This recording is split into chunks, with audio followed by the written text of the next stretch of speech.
Thank you. I believe we've got our jurors lined up or close to lined up, so we'll remain standing. Mr. Bailiff, if you could have them return to the courtroom, please.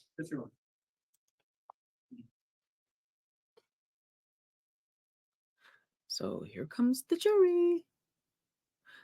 Camera.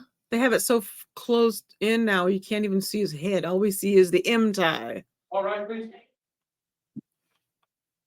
And they both do have the same color tie on, and boy, are they making sure y'all see it. It's the same tie. Oh, Pryor. Pryor's been watching Linda from It's a Crime.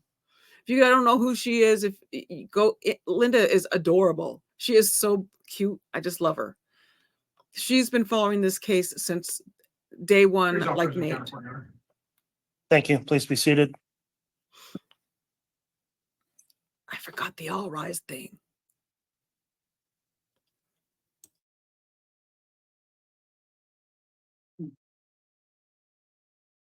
Okay, we're back on the record on CR 22211623, State of Idaho versus Guy Daybell. The court concluded reading of the jury instructions. At this time, then we're going to have closing arguments beginning with the state. Ms. Blake, once you're ready to proceed, you can begin your closing. Thank you, Your Honor. I'm going to test this. Is this working? It is. And Your Honor, can I get the HDMI? Yes, I'll instruct the clerk to activate that.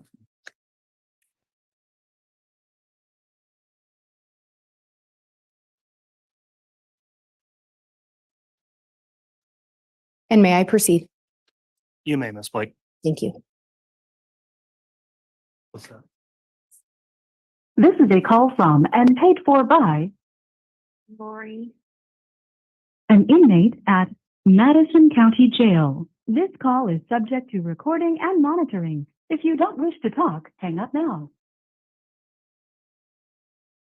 Thank you for using Telmate. Hi, babe. Hello. Are you okay? So they're searching the property. The house right now? Yeah. And then MS. So Mark means we'll be talking to you. Okay. What, are they in the house? No, they're out in the property.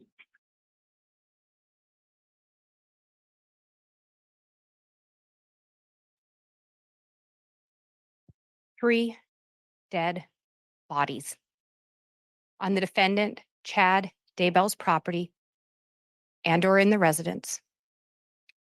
Two of them children. His mistress's kids. Joshua Jackson Vallow and Tylee Ryan were found buried in the defendant's backyard. Tammy Daybell was found dead in their marital bed. And for what? Money, power, and sex. That's what the defendant cared about. Ms. Blake, I really apologize. Could you just hold the mic right up? We're barely getting your signal strong enough. Thank you. On October 26th of 2018, Lori Vallow and Chad Daybell met for the first time at a Preparing a People conference in St. George, Utah. You heard from Zulema Pastenis and Melanie Gibb how the first time they met, Lori was flirty. She came on to Chad. But Chad was receptive. You heard from Investigator Edwards that a few days after the conference, Google searches were conducted by Chad, Lori Vallow, images of Lori Vallow, Charles Vallow. At the time Chad and Lori met, their spouses were alive and well. Charles Vallow and Tammy Daybell were alive. Lori and Chad were both married, but Chad was Googling about Lori. You heard how sometime after the conference, Lori ended up sharing with Melanie Gibb and Zulema Pastenis how Chad at the conference had told her that they had been married in previous lives. And you heard through the trial previous lives, multiple probations, multiple creations. It's all the same idea. Why does that matter? It was a way to justify the affair to the people around them, maybe even to justify the affair to themselves. They were married to other people. But because they'd been married in prior lives, prior probations, prior creations, everything they were doing was okay. You heard about 3 weeks later, after that first conference, that first meeting, Chad was down in Arizona. Around November 15th to 17th, Chad was down there for a conference, but he stayed at Lori's house. And you heard how other people stayed there as well. And one of them that was at the conference, Melanie Gibb, or at the conference and then at the gathering at Lori's house, Melanie Gibb and Zulema Pastenis.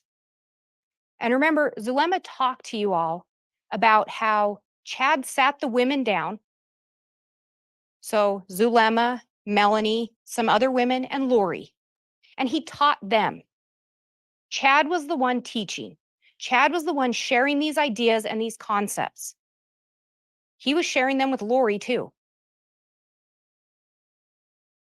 You also heard how shortly after meeting Lori, the defendant began drafting his version of their story, the James and Elena story. And throughout the trial, you heard how Chad and Lori would go by different names sometimes, or they had code names or persons that they claimed to be in prior lives. James and Elena were two of those names, Raphael and Lily, all really Chad and Lori. The James and Elena story was written by Chad, Chad's own words. And what do we know from James and Elena?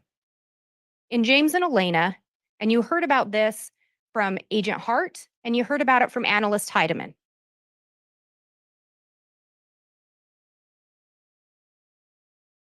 James and Elena, Chad writes, at this time, their spirits could not be restrained any longer, and a long-awaited makeout session took place in that lobby.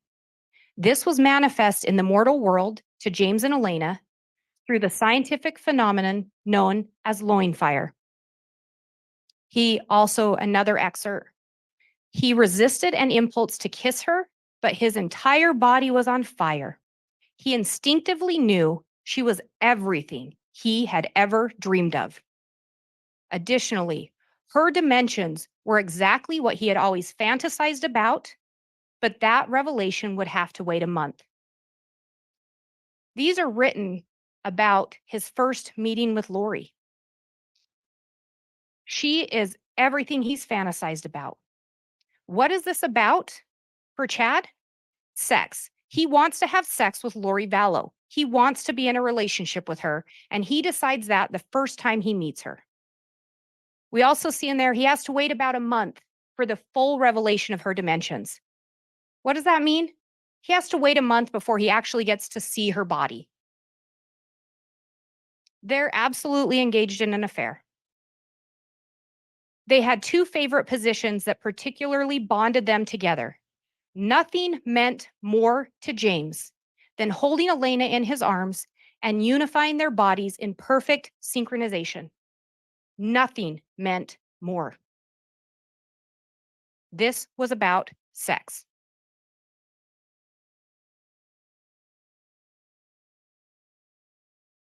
The James and Elena story is essentially an autobiography outlining the defendant's sexual affair with Lori Vallow under the facade of having a spiritual undertone or being spiritually sanctioned. But let's call it what it was. Chad's graphic description of his boundless lust for Lori Vallow, who he deemed to have perfect proportions and to be a goddess. Again, Chad is still married as he's writing this story for Lori.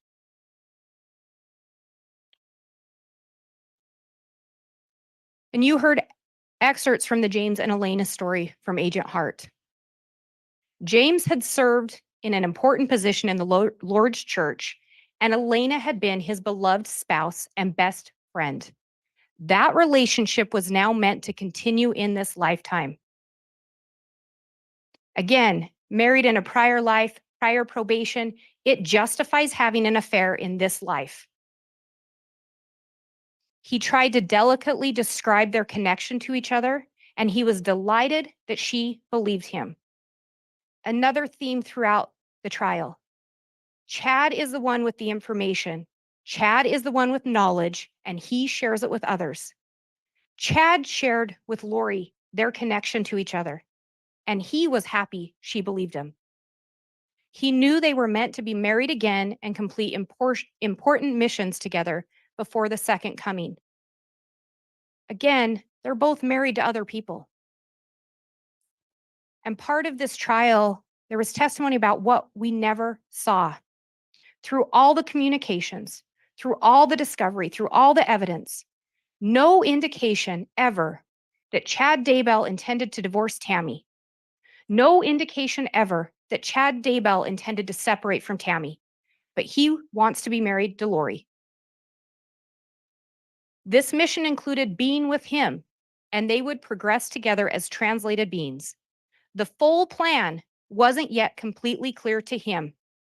Again, Chad is the one that is a self-proclaimed visionary.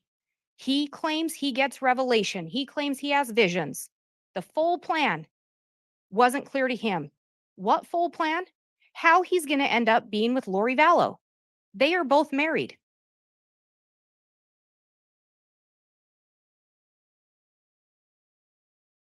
You heard how in early 2019, Chad told Zulema Pastenis he wanted to share some teachings with her.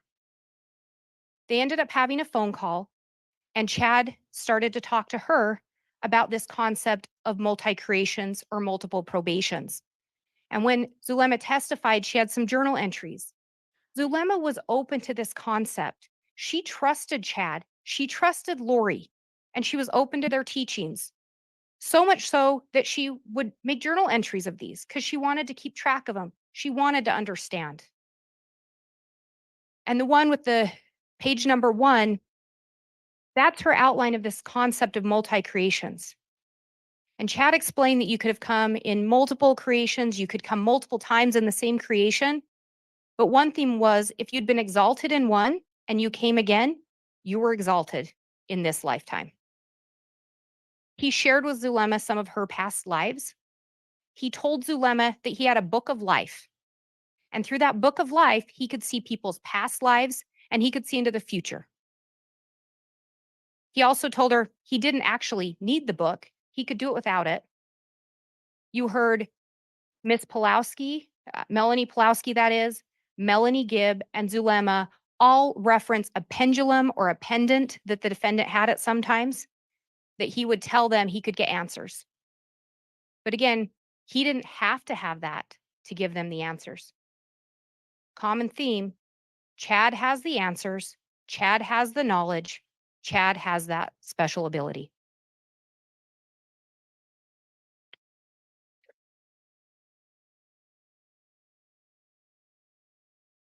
Shortly after this meeting in early 2019, Charles Vallow is deemed dark. Chad Daybell deemed Charles Vallow dark. He actually said he was possessed by an entity named Ned Schneider.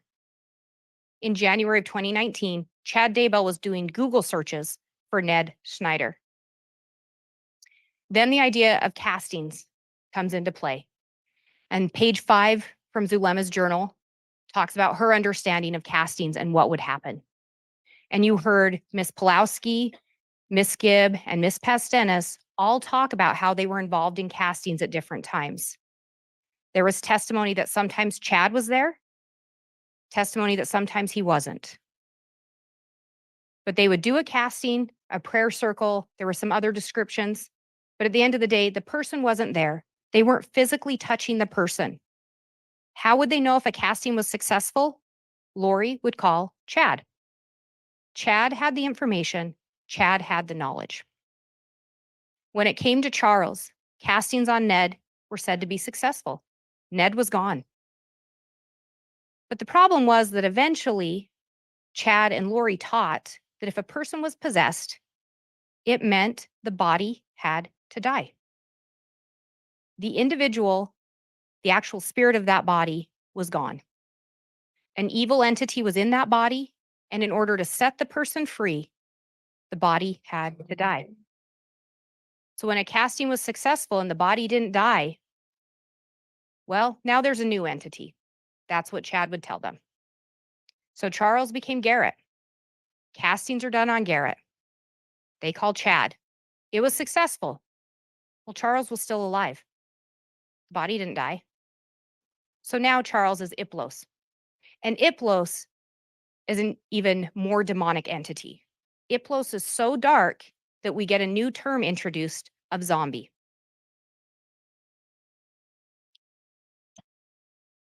The other thing that was going on around this same time, as Charles became Iplos,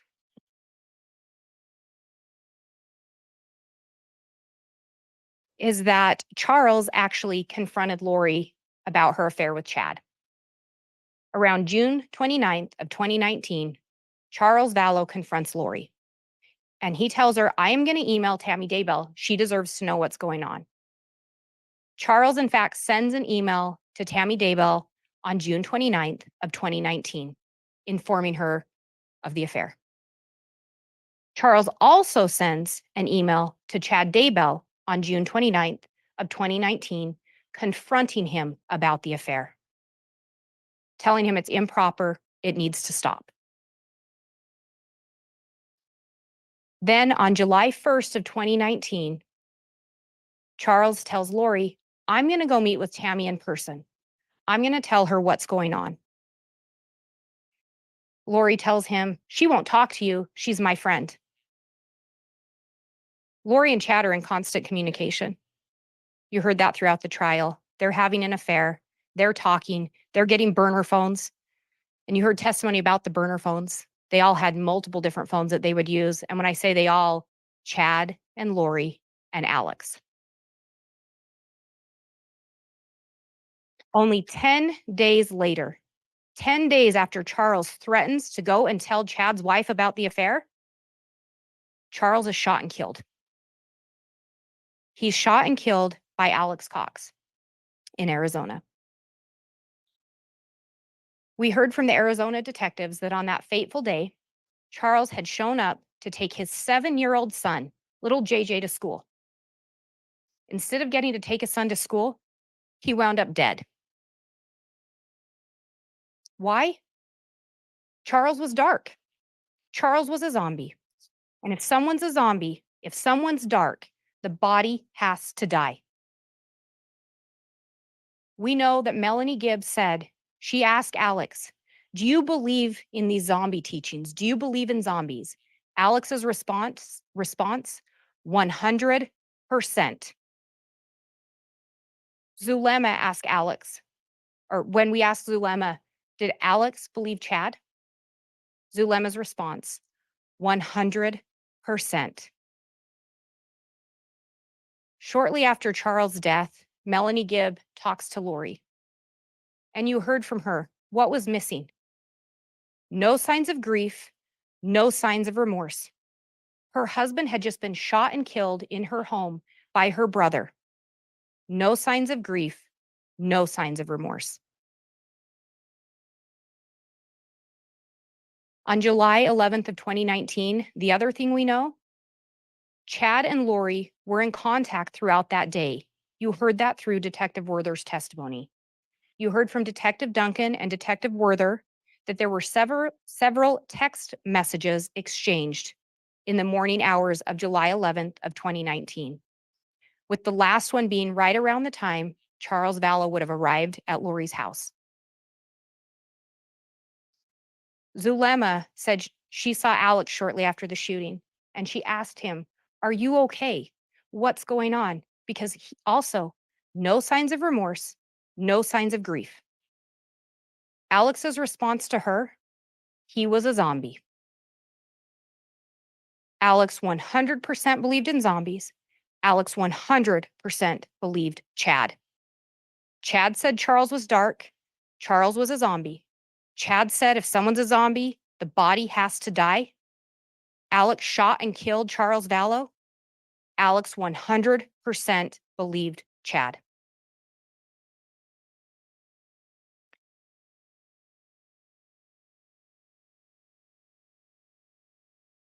You also heard how at some point Chad had deemed Alex to be Lori's protector. He talked to Alex about how Alex had been her protector in multiple lives, multiple creations, multiple probations. Alex was here to protect Lori. And you heard that Alex relished that role. He relished having a purpose. He relished being part of this. One thing, though, Lori was upset about.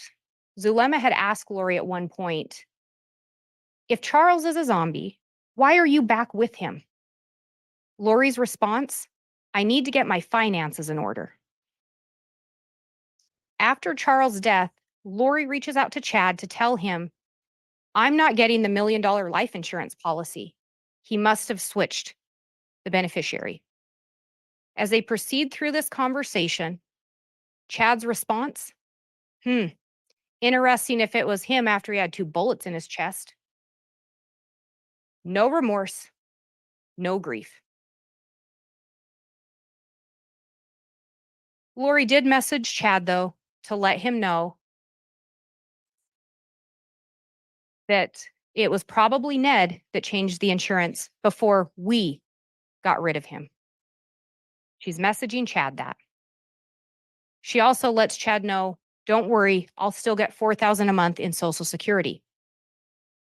Tylee Ryan's father had died, and Tylee Ryan had been receiving Social Security benefits. So Lori knew JJ would get Social Security benefits since Charles was dead. Lori was also going to get benefits since she was JJ's custodian.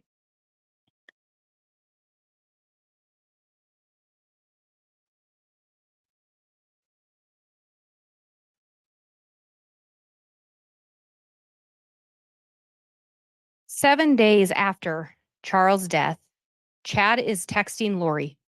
I was told extreme changes are coming for me. I welcome them both.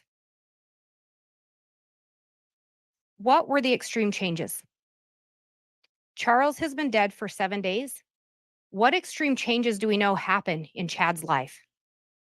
Well, his mistress's 2 kids end up dead on his property, and his wife Tammy ends up dead in their marital bed. Extreme changes are coming, and I welcome them.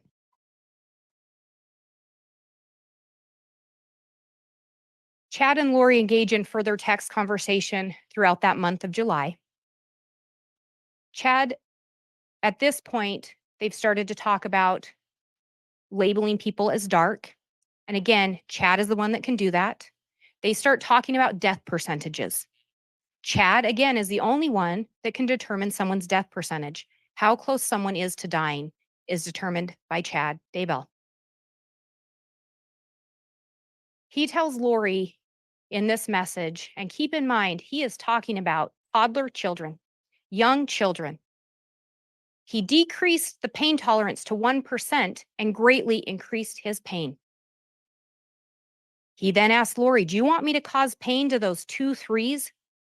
Who are the 3s? Again, remember, when someone's light or dark, there's also generally a numeric value or a numeric number assigned to that. In this case, 3 3s. So they were 3 dark. He ends up saying, yes, if they are going to act up, we'll at least give them a reason to scream. These are young children. And specifically, these are the children of Melanie Pulowski that are being referenced. Right after saying he's going to give these children a reason to scream, I love, cherish, treasure, and adore you. He wants to be with Lori Vallow. Chad messages her later in July.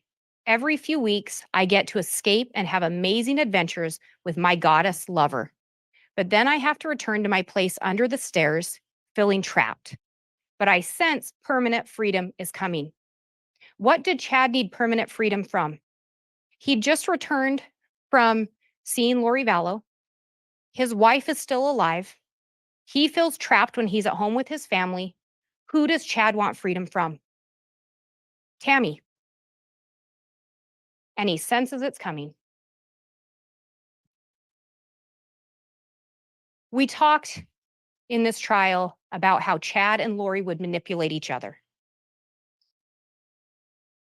In this text thread, Lori Vallow is upset with Chad. And Chad tells her, referring to Grandpa Keith, who's someone that's deceased, that he is supposed to warn her that she's unprotected. The angels are angry that Lori's ignoring him. And if she wants that protection back, she better talk to him. Lori's response, I love you. Chad, thank you, my love. I will get things restored. Chad manipulated Lori with power. Chad held himself out to be a visionary. He held himself out to have spiritual gifts, and he would manipulate Lori with that. Lori, on the other hand, she was frustrated. Her husband's gone. Chad's wife is still alive. Chad and Tammy have 5 children. They have a grandchild. Chad's life is undisturbed. And it causes contention between Lori and Chad because Lori wants Chad to be freed up now. So Lori's frustrated. I really do want you to. I just can't be in the way anymore. If things change, then we can talk. But we have nothing until things change. What needs to change? Tammy's in the way. Charles is gone. Lori can't be with Chad because Tammy. Chad's response, I want you. Nothing else matters. Lori manipulates Chad with sex. From the minute he met her, he wanted to be with her, and she knew it.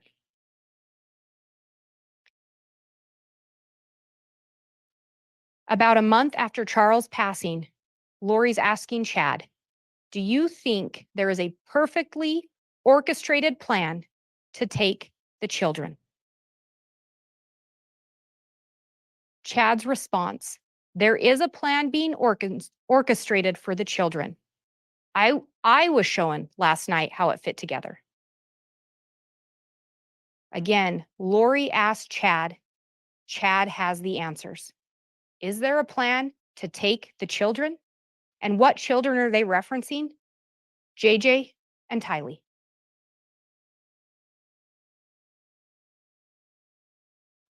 I don't know why it had to go down this road to where we are now in the project. Mm-hmm. I know. I don't fully understand. I think he'd text you back or write you back. Ultimately, what I need from you is that the project is gonna be finished and everything is gonna be fine and it's gonna work out. That's what he said. Well, I need you to tell me that every day, several times. Okay. My sweet, lovely Lolo. Things are going to work out. Not just because he says so, but because I know so. It's a marvelous plan. Slight How do you know hiccup. so? How do I know?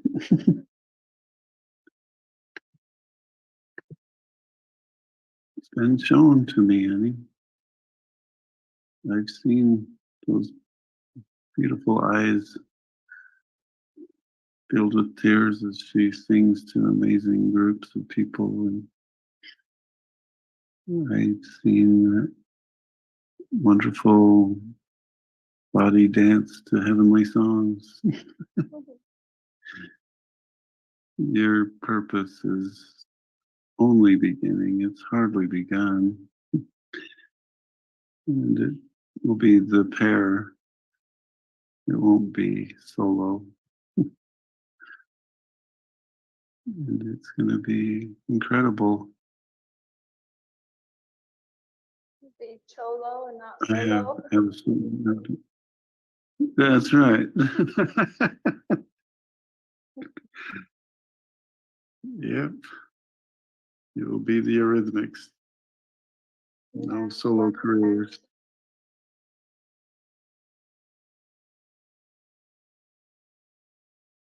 I just absolutely sure. I was saying it will be the Eurythmics. It won't be 2 solo careers.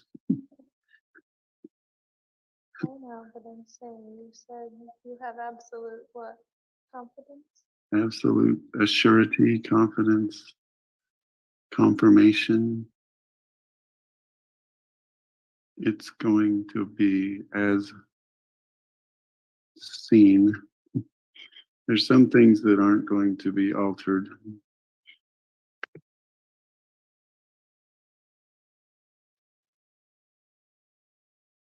Again, Lori reaches out to Chad.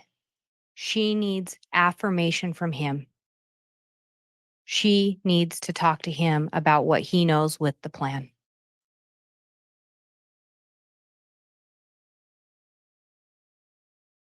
Lori asked Chad if she should be doing anything in relation to the plan.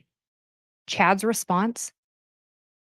He tells Lori the Lord told him they just need to keep resolving the telestial issues so they are unencumbered and fully free. What are telestial issues? Remember, telestial means earth. They need to resolve the earthly issues, earthly obstacles, so they can be unencumbered and fully free. Chad tells Lori on August 10th, we're so close to the finish line. On September 3rd, Lori is letting Alex know, that Chad and she are trying to get to the bottom of what they need to do to completely eliminate zombies. And she lets Alex know, I'm sure you will be told also. Alex couldn't rate people. Alex didn't discern if people were light and dark. Alex got the information from Lori and Chad. Lori got the information from Chad.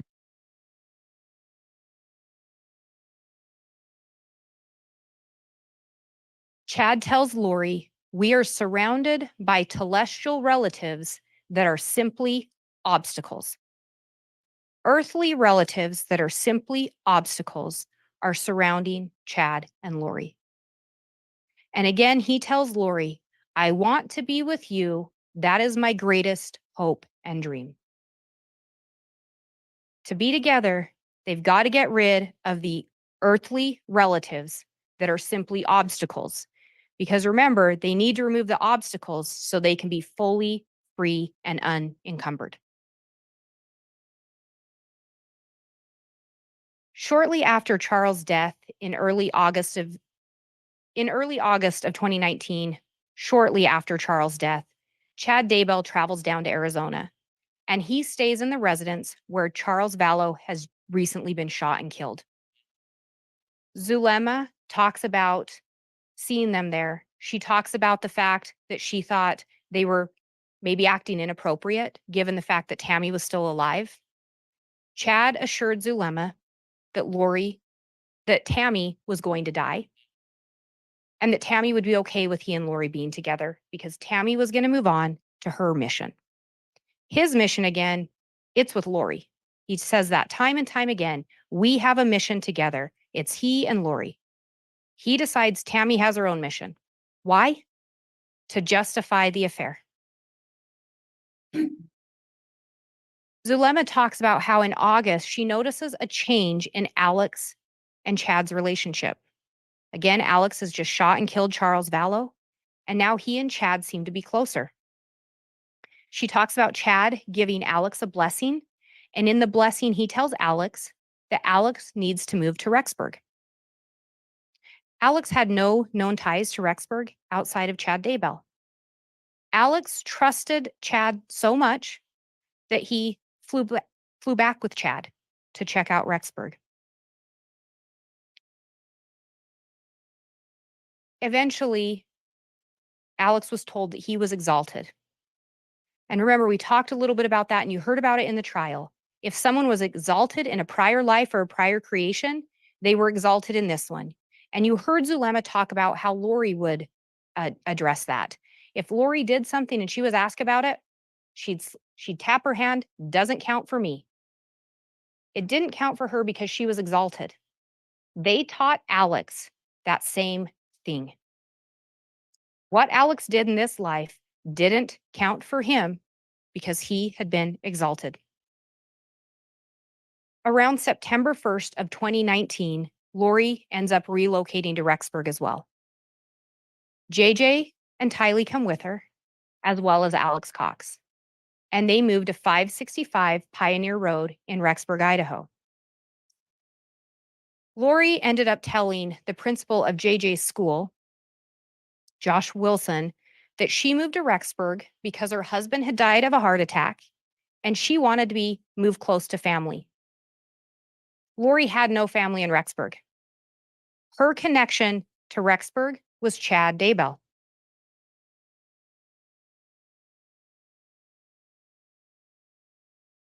Shortly before moving to Rexburg, you heard from Detective Considas and forensic accountant Mike Douglas that Lori switched Tylee's Social Security money that she got from her father to go into an account associated only with Lori Vallow. That change was made on August 16th of 2019. They then moved to Idaho around September 1st of 2019. Before Lori moved to Rexburg, Chad had already shared with her that Tylee was dark and JJ was dark. And we know what has to happen if someone's dark. If someone's dark and they're an earthly obstacle, the body has to die. Knowing that, Lori still brought her children to Idaho, closer to Chad Daybell. Alex came with her, and remember, Alex believed Chad 100%.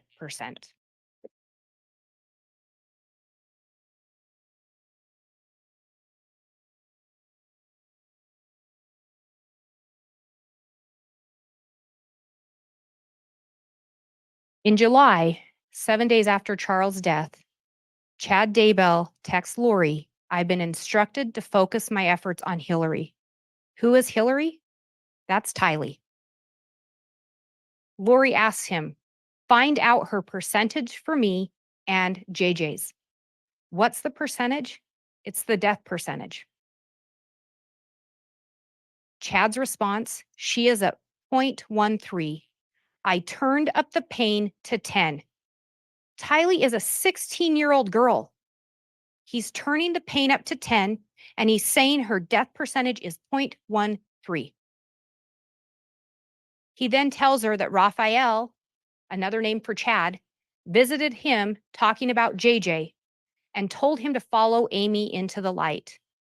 We all know what it means if someone says, follow someone into the light. July 23rd, again, Lori to Chad, check Tylee. Why does she want Tylee checked? She's being super sweet and helpful. Her daughter was being sweet and helpful, and Lori wants to know, is she dark?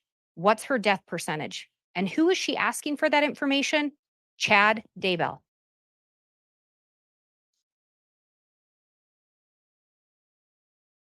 On September 8th of 2019, Tylee, Alex, JJ, and Lori take a trip to West Yellowstone, a seemingly normal family outing. However, we know that was the last time Tylee Ryan is ever seen alive. And what is Chad Daybell doing on September 8th of 2019? He's looking up south-southwest wind. Why does this matter? Remember how Tylee was found. Remember what happened to her. That young lady was burned.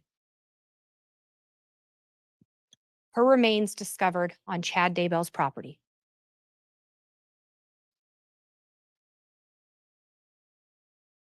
On September 9th, we heard from Agent Balance and Agent Wright that there was something unusual about a device associated with Alex Cox and where it was located. You heard that when Alex first arrived in Rexburg, his device was at apartment 175 from September 1st to September 5th, pretty much all the time or at normal hours of the day, appeared to be residing there. After that, that device is mainly associated with apartment 107. The device will travel to 175, but generally returns to 107 no later than midnight. The day after, the early morning hours after the last day Tylee is seen alive, that device is at Lori's apartment, apartment 175, the apartment where Tylee Ryan was known to reside, at 2:42 in the morning. The only time in the month of September, with the exception of the first 5 days and the exception of September 30th when that device was left with Lori Vallow, the only time that device is there in those early morning hours. What do we know happens later that morning? The device returns to Alex's apartment and Chad calls Alex. Where does Alex go after Chad calls him? He heads to Chad's property.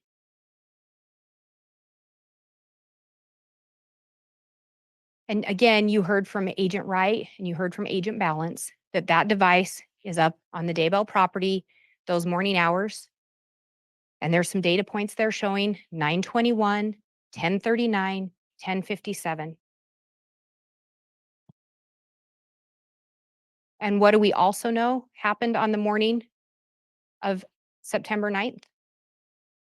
Chad Daybell sends a message to his wife around the same time that device is there. Well, I've had an interesting morning. I felt I should burn all of the limb debris by the fire pit before it got too soaked by the coming storms. Limb debris, not tree, limb debris. While I did so, I spotted a big raccoon along the fence. I hurried and got my gun, and he was still walking along. I got close enough that one shot did the trick. He is now in our pet cemetery. Fun times. Where was Tylee Ryan's body found? Where those red data points are. In Chad Daybell's pet cemetery. Some of her remains in the fire pit.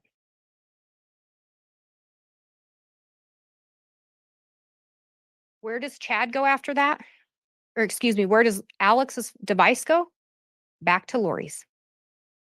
Chad calls Alex. He heads right up there. Alex goes Lori's apartment, Alex's apartment, Chad's property, back to Lori's.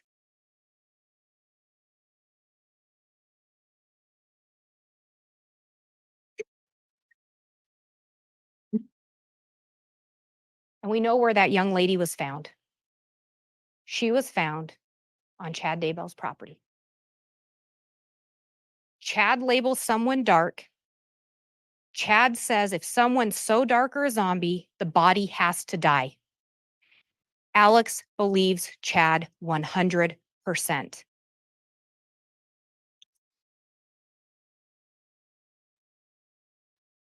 You heard that the burned and charred remains of Tylee Ryan were found on Chad Daybell's property. You heard from Dr. Garth Warren that Tylee's manner of death was homicide, with the cause undetermined. Why was the cause undetermined? Well, you heard from Dr. Angie Christensen, and you also heard from Dr. Bartelink how Tylee's body was burned. Dr. Bartelink even indicated, depending on what accelerant was maybe used, Tylee could have been burned within 2 hours. You heard from Dr. Angie Christensen that there were multiple areas of blunt force trauma to the skull, sternum, and ribs. You then heard Dr. Bartelink confirm that. In addition, there were 18 sharp force impacts. Additionally, you heard from Katie Dace how Tylee's DNA was found on a pickaxe and a shovel that were in the defendant's garage.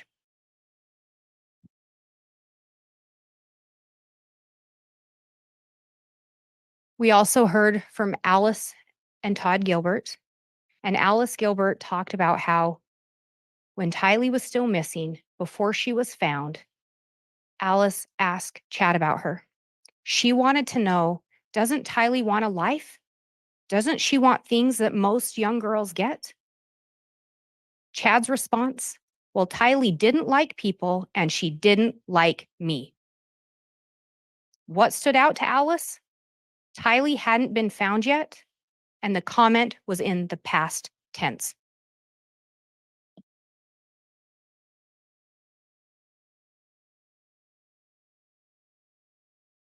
Tylee was now gone, but JJ was still alive. We heard from Zulema Pastenis how she visited in September. She stayed at Alex's apartment, but she would visit with Lori.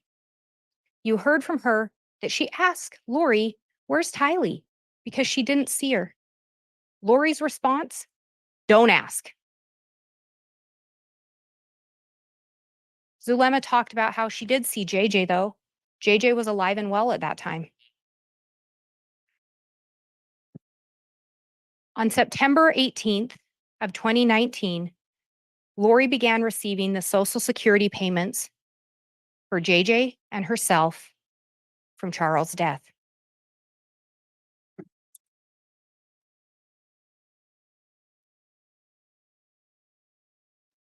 Back in July, again, shortly after Charles' death, Lori's asking Chad, I need you to check JJ.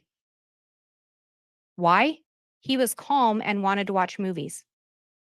Her kid's calm and wants to watch movies, and her first thought, have Chad check him.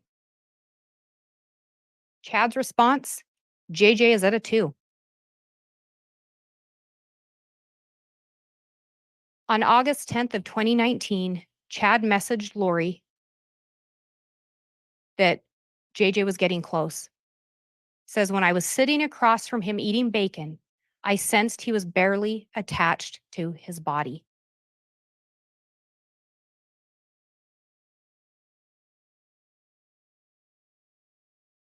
On August 10th, again, Lori had asked, please check JJ.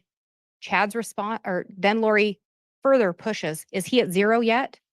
Chad's response, yes, he's at 0. If Chad labels someone dark or a zombie, the body has to die. Chad determines the death percentage. When the death percentage hits 0, that person's been marked for death. On September 23rd of 2019, you heard how there was location data associated with Alex Cox looked at. And before that, you'd heard from Melanie Gibb and David Warwick about how they were visiting Lori. They'd come up for an event and they were staying at Lori's house. You heard from them, from Melanie Gibb in particular, that there was an incident where Chad took JJ upstairs. And when Chad came down, he had scratches on his neck, that being Chad had scratches. And when asked what happened, he basically said JJ had freaked out. On September 22nd of 2019, you heard from Melanie Gibb and David Warwick how they saw Alex come in carrying JJ.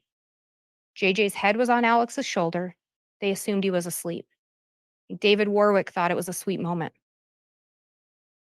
In the early morning hours of September 23rd, you heard from Melanie Gibb how something had startled David. He'd had a panic attack, a bad dream, something. She called Chad, no answer. She tried to get a hold of Lori, no answer. She tried Lori's door, and it was locked.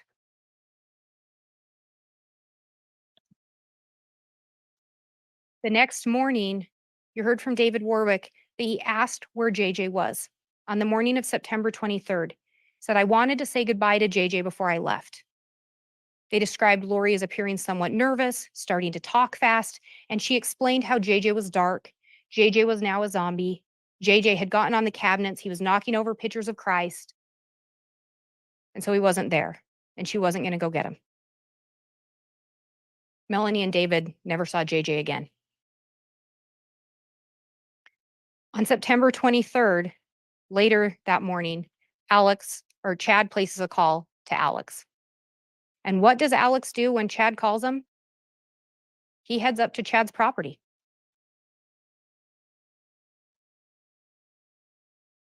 And what do we then know? Alex's device is at Chad's property with some data points there showing at 9:56 a.m. and 10:02 a.m.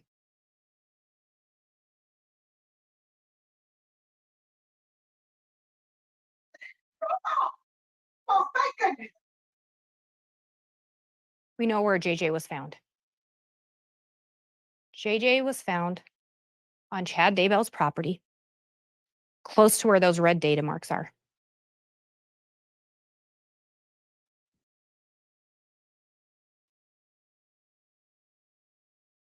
On June 9th of 2019, investigators searched Chad's property, and they ended up locating JJ. As they dug JJ up, they noticed a round object covered in black. One of the investigators there cut the black plastic to reveal white plastic. They cut the white plastic, and brown human hair came through. They'd finally found JJ. JJ had been buried with his arms duct taped together, the duct tape running around from elbow to elbow. He had duct tape over his mouth. He had a plastic bag over his head, tape over that plastic bag, and then he was placed in black garbage bags and discarded. That's how JJ was found. Chad labeled him dark. Chad said his death percentage was at 0. Chad said the plan was for he and Lori to be together unencumbered by earthly relatives, earthly obstacles. Chad said those things, and Alex believed Chad 100%.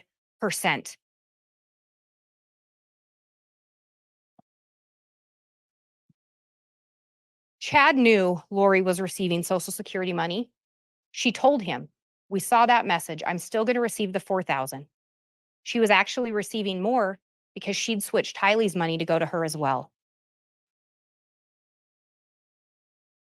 Chad labeled her children dark.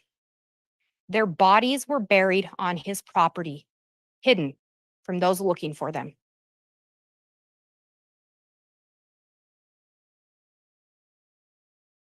With them gone, he could be with Lori. Her time was completely free for him.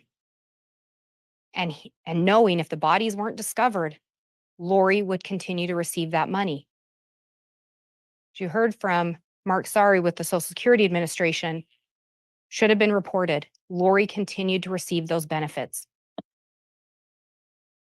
Had the children been discovered, she wouldn't have. Melanie Pulowski talked about how she visited Lori towards the end of September, and when she visited, neither Tylee or JJ were present. She said she asked Lori about Tylee, and she was told that Tylee was at school or with friends. Well, you heard from Wynn Hill. Tylee was never registered, never applied, never associated with BYU, Idaho. But that was Lori's story for Melanie Pulowski. When Melanie asked where JJ was, Lori told her, "He has a nanny. She's really helpful." Melanie described that she couldn't really get a clear answer from Lori. But what you also heard from both Melanie Pulowski and Ian Pulowski is Melanie trusted Chad and Lori. She looked to them as parental figures. She turned to them for advice and guidance. And particularly with Chad, she talked about that. She turned to Chad to find out if people were light or dark. We know that around October 2nd of 2019, Tylee Ryan's Jeep travels to Arizona. And you heard from Brandon Boudreaux about what happened. Brandon Boudreaux saw the Jeep, saw a gun, and someone took a shot at him. That someone was Alex Cox.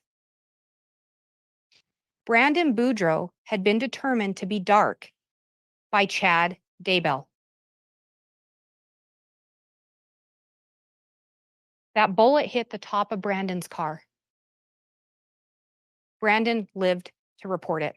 He lived to tell what happened. Brandon said that Jeep was missing the tire off the back. He noticed that. And you heard from analyst Heidemann how on October 2nd, Chad and Lori were seen in Rexburg, Idaho, storing a tire. During that trip, we talked about a device being at Lori's apartment, one of Alex's devices on September 30th. It was during that trip. He'd left the device with Lori. And you heard Zulema talk about how Chad and Lori would try to encourage her to move to Rexburg, and particularly Chad. He gave her several blessings where that was part of the blessing. Zulema expressed she didn't know how she was going to make that work. She didn't have ties here. Her job wasn't here. Her kids weren't here. And she expressed to Lori, I don't know how I'd financially do it. Lori said, don't worry. Melanie, referring to Melanie Pulowski, will take care of us. Melanie was still legally married to Brandon when that shot was fired. Melanie had kids with Brandon. Lori knew if dad dies, kids get Social Security. The custodian, the mother, gets Social Security benefits.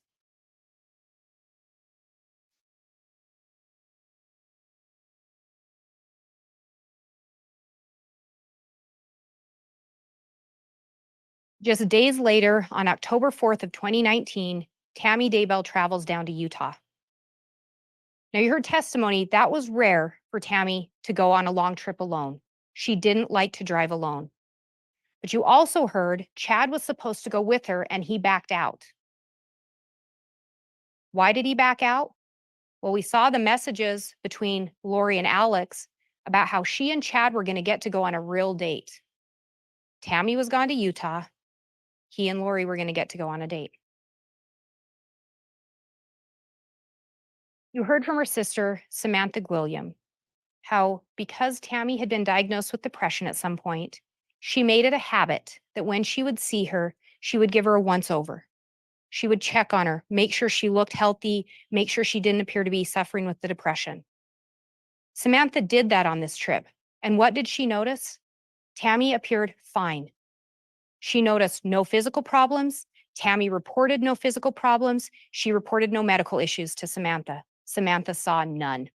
In fact, what did we hear? Tammy put on a clogging routine. She had a nice visit with her family. Both Samantha and Jason Gwilliam talked to you about some changes they'd noticed before that October 4th visit, and particularly with Chad. Chad and Jason had been very good friends. Conversation flowed easily. But that summer of 2019, they talked about Chad and Tammy coming to visit, and Chad was awkward. He didn't really engage with them. They took note of it, but they didn't know what was going on. Then you heard from Samantha how Tammy was down there around her birthday. Samantha didn't even know Tammy was going to be in Utah. Tammy runs up to the door to give her her birthday present, gets to stay just long enough to watch her open it. Chad never left the car. Chad and Jason were friends. And you heard Samantha say they'd had no falling out. Nothing that she could think to explain why Chad wouldn't come into the house.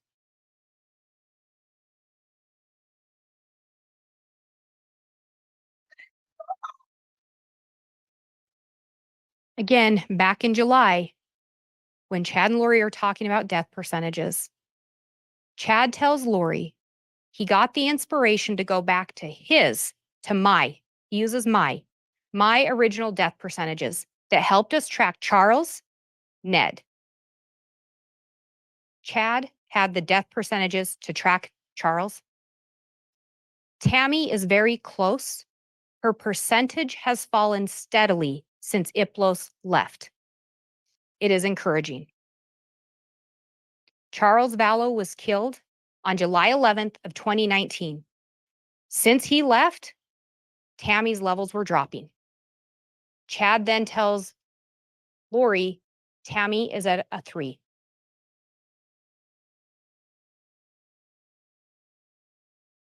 Chad tells Lori on July 30th of 2019, this afternoon, Tammy said she felt lightheaded, as if her body and spirit weren't connected. Interestingly enough, Coroner Dye made a similar note in a report that Chad told her something along the lines of Tammy not feeling connected to her body. Chad said that back in July. On October 5th, Chad messages Lori, Big news about Tammy. The short version is she has been switched. Tammy is in limbo, and a level 3 demonic entity named Viola is in her body. Tammy's now a zombie, essentially, or she has a dark entity in her. Again, someone's dark, someone's a zombie, the body has to die. And Chad can tell and controls the death percentages. Chad goes on to tell Lori, I have now checked 3 times since I got home and get more affirmative answers each time. Chad then tells her, not fully sure of the timing for removal, but once her actions verify the differences, I don't want to wait. Someone's dark, the body has to die. Chad doesn't want to wait. On October 9th of 2019, you all heard about an attempted shooting of Tammy Daybell. Earlier in the day, a device associated with Alex Cox traveled down to Sportsman's Warehouse, and you heard how Alex purchased several items. They were all dark in color, a face mask, a knit beanie, frog tog pants, and mittens. And you heard the gloves were a flip mitt. You could pull them back to do things that you needed your fingers for, such as shooting a gun. You heard how later on the 9th, after going to Sportsman's, that device drove up by the Daybell residence, didn't stop, but was in the vicinity, and then left back to Rexburg.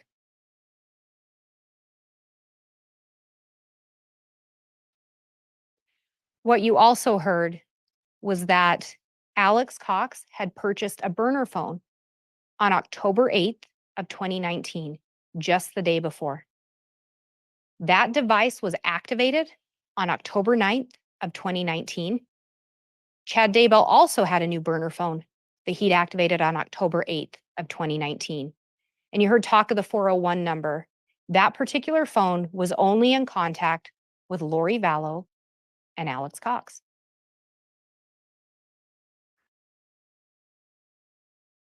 You heard how around October 9th and in the days after, there were multiple searches conducted on the Homer J. Maximus account.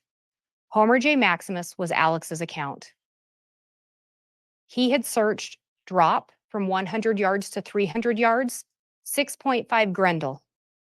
How to prep your AR for the cold, how to load your AR, help load your AR in the cold, how to shoot through a Dodge Dakota, how to shoot through a windshield. You heard that the Daybells owned a Dodge Dakota, and you heard mixed testimony on who drove the car the most. But what was unrefuted is that at a minimum, Tammy did drive that car at times. At a minimum.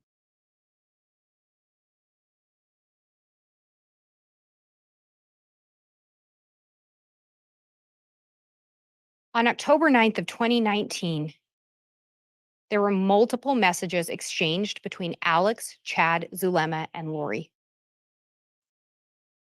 The attempted shooting occurred at around 9:15 p.m., and then 4 text messages were exchanged between Alex and Chad between 10:28 and 10:29. Remember, Alex's normal phone or his usual device was left at his apartment, but he had just activated a burner phone. You heard from Zulema that on this same day and around the same time, Lori invited her over to Melanie Pulowski's house in Arizona to conduct a casting on Tammy. And Zulema had told her, we finally have it figured out. We really know how to do this. And you heard from the ladies that what they were taught is if a casting was successful, the body would die or it would naturally expire. They weren't taught that anyone was going to take any action on the body. They were just taught that it would naturally happen. Zulema talked about how that night Lori got a phone call, and she said she had never seen Lori so mad. And when Lori got off the phone, she made a comment along the lines of, that idiot can't do anything right or can't do anything by himself.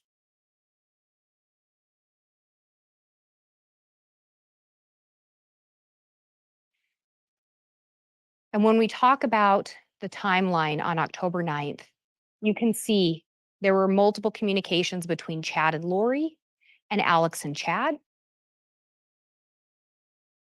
The other thing that you notice on here is this incident is reported at 9:41, originally by Joe Murray. And you heard from Joe Murray, he's Tammy's son-in-law. You see that the Fremont County Sheriff's Office was dispatched at 9:45 p.m.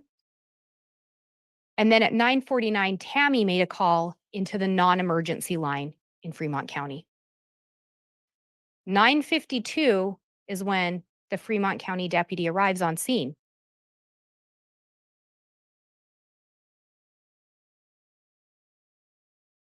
And why does that matter?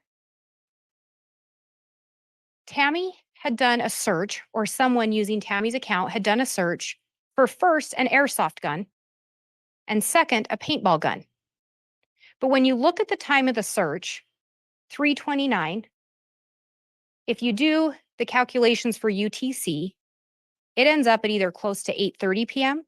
or close to 9:30 p.m. Attempted shooting happens around 9:15. So around 9:30, Tammy is conducting those searches. Well, why does that matter? Deputy Cannon's not on scene.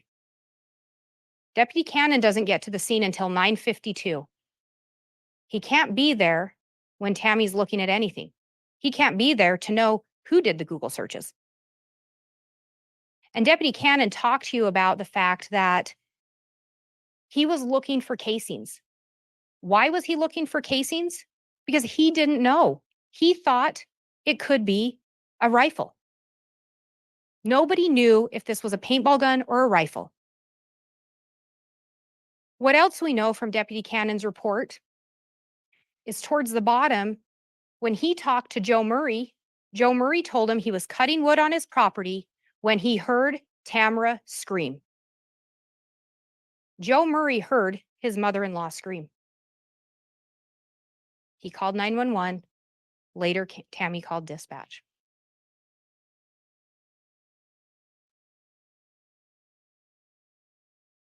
We know Tammy sent an email to her son, Mark, and we reviewed that email several times.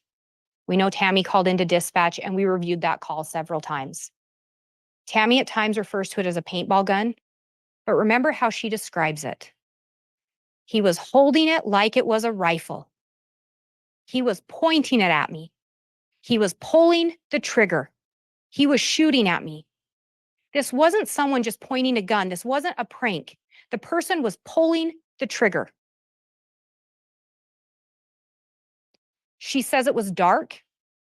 She describes the person dressed all in black, and she describes the person wearing a face mask. Remember, Alex Cox had purchased a face mask earlier that day at Sportsman's Warehouse. Alex Cox had purchased black or dark clothing earlier that day at Sportsman's Warehouse. Alex Cox had a 6.5 Grendel. Alex Cox was searching about shooting a 6.5 Grendel in the dark or in the cold. Why? You heard from Detective Kaikamanu that it was 26 degrees on October 9th of 2019. You heard in Tammy's own words, he stood there pulling the trigger, shooting. The gun didn't go off or the gun misfired.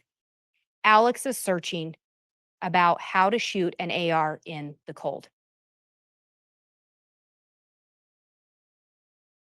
You heard from both Investigator Edwards and Detective Kaikamanu about their training with paintball guns and their training with ARs.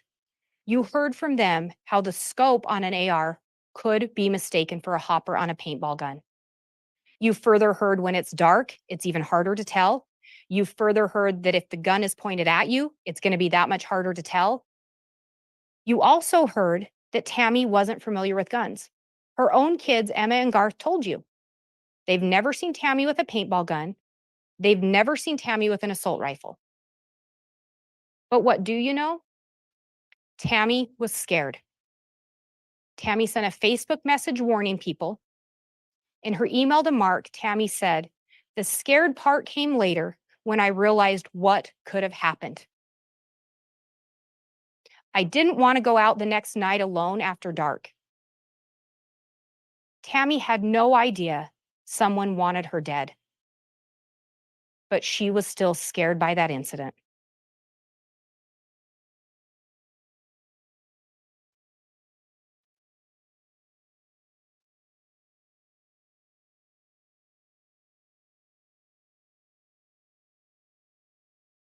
And we talked about how Alex had done some additional searches, or that account had, about how to shoot with the AR. And you heard how Alex was going to the shooting range in Fremont County from Detective Kaikamanu, and that was before and after this attempted shooting of Tammy. And you heard from Agent Wright how he was going to the shooting range in Rexburg, and he was practicing to shoot long distances.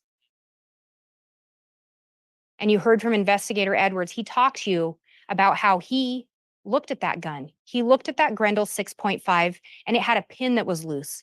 And he explained to you about how if that pin had come loose, that could cause the gun to misfire. Alex didn't know why the gun misfired.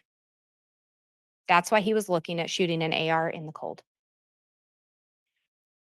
Instead, we do not know of any other attempted shootings of Tammy Daybell. Instead, what we know is that on October 19th of 2019, just before 6 a.m., Chad Daybell and Garth Daybell made a call to 911 to report Tammy's death. Remember how Garth described her. She's stiff and cold. Remember what Chad said. She's clearly dead. Okay.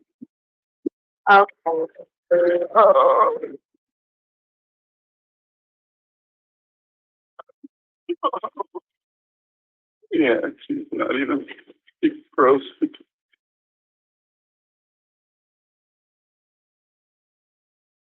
A little over 24 hours from reporting his wife's death, Chad messages Lori, I know exactly how you feel. I'm feeling sad, but it isn't for the reason everyone thinks. His wife had been reported dead a little over 24 hours before he sent that to Lori.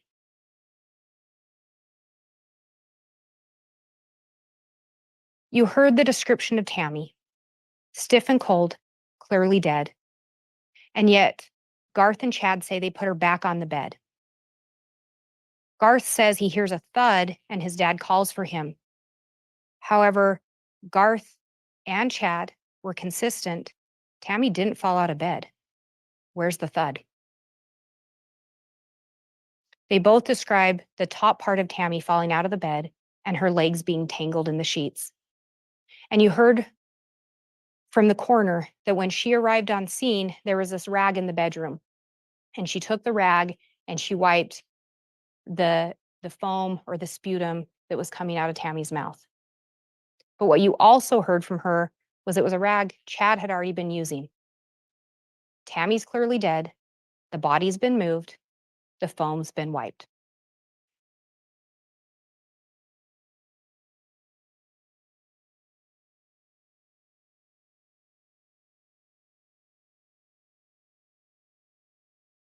And if we back up to October 18th of 2019, we know Lori was in Hawaii. She was in Hawaii with Melanie Pulowski. You heard how Alex took her down to Las Vegas to drop Lori off at the airport shortly before that. But what's more telling than who was in Hawaii is who wasn't. Melanie Pulowski told you Alex Cox was supposed to go with them on that trip. Alex didn't go because Chad needed help with something. Tammy was possessed. Her death percentage was low. Alex believed Chad 100%.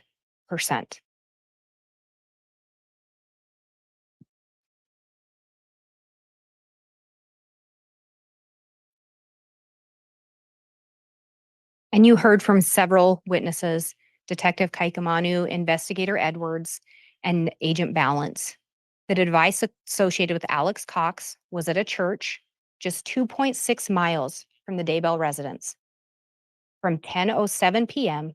to 10:45 p.m. on October 18th of 2019.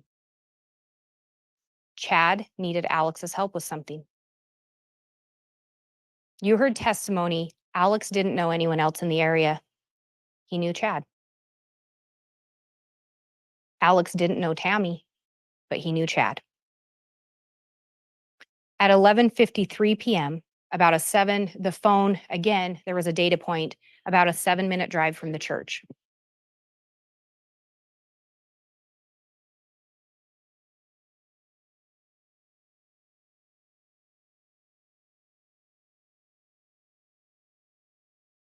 Garth would have gotten home between 1 and 1:30 from his employment. You heard Garth tell you that when he got home, he saw 2 lumps in his parents' bed, assumed it was them. He didn't go check on them. He didn't verify anything to see if they were okay. However, you heard from Micaiah Baglin that what Garth told him, that was when Garth got home from work, he found his mom dead in her bed and his dad was nowhere to be found.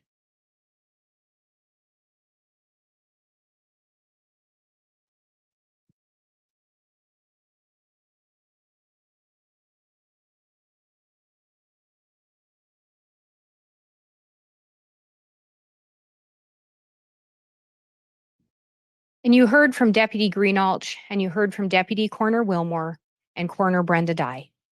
And you heard them talk about what Chad told them when they were on scene. And the statements changed over time. The statements changed as new people came in. Coroner Dye mentioned something about seizures. All of a sudden, oh yeah, Tammy was having seizure-like activity.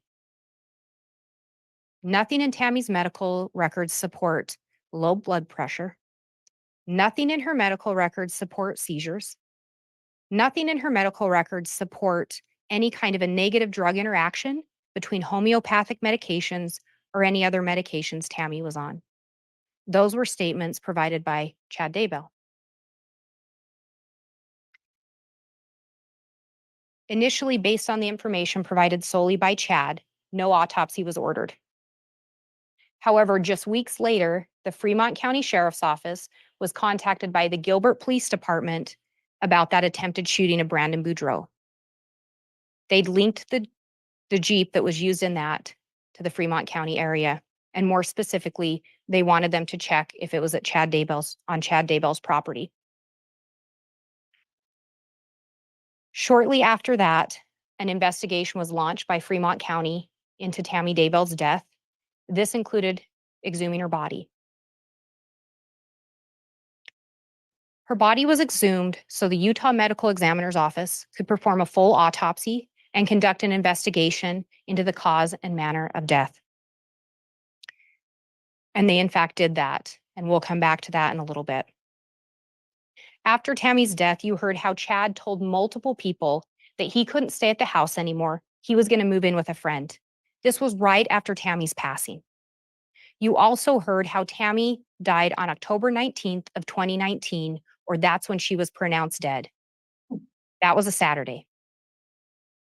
Funeral was held in Springville, Utah on Tuesday, one working day to get everything ready. You heard Todd Gilbert say how it felt like Chad just wanted to get it over with.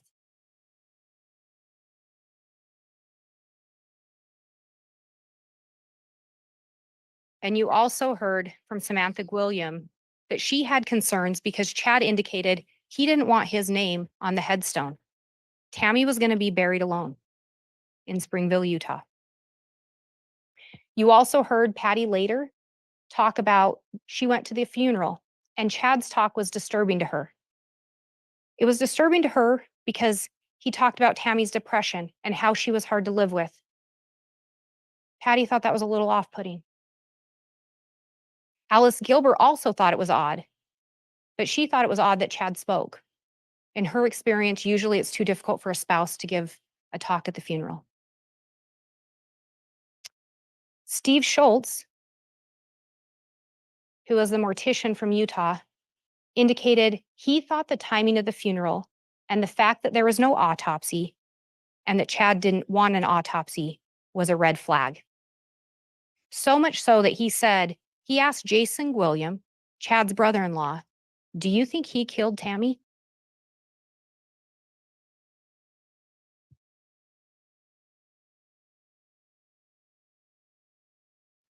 When we talk about the timeline of October 18th to the 19th, you can see the communication. Texts between Chad and Lori, Lori and Alex, Chad and Alex, Alex and Lori, and it goes on. They're in constant communication that day between the 18th and the 19th over that time span.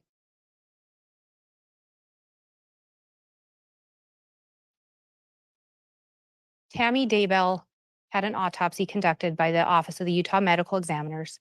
They determined the manner of death to be homicide and the cause to be asphyxiation. Tammy had life insurance. And we talked about a couple different policies. One was Primerica. It was a policy that had been in existence since 2002. Both Chad and Tammy were insured, and they were both each other's beneficiaries. However, Tammy also had insurance through her employment, through the Ballard Insurance, or we also called it Life Map.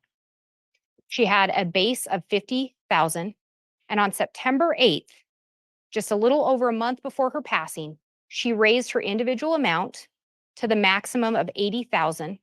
So that policy was now a total of $130,000. Chad submitted claim forms to Primerica and to LifeMap. On both claim forms, he indicated the cause of death was that she died in her sleep. Chad then received and deposited $300,000 from Primerica on October 31st of 2019, and then deposited $130,000 from LifeMap on November 8th of 2019. Again, on both claimant statements, he put the cause of death was she died in her sleep, and maybe more telling on LifeMap, because Chad told people that Tammy was having medical issues. She was having trouble breathing. She was having shaking fits, dizzy spells. He provided information to try to explain her death. However, on the LifeMap claim form, under the question, when did the health of the deceased first become impaired, he wrote October 18th of 2019.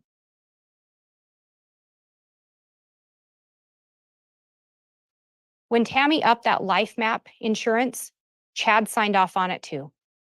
Chad knew she had increased that life insurance.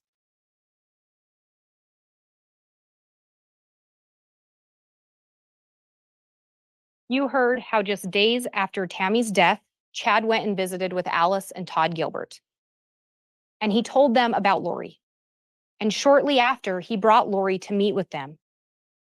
And Lori and Chad talked about their plans for a future, their plans to be together.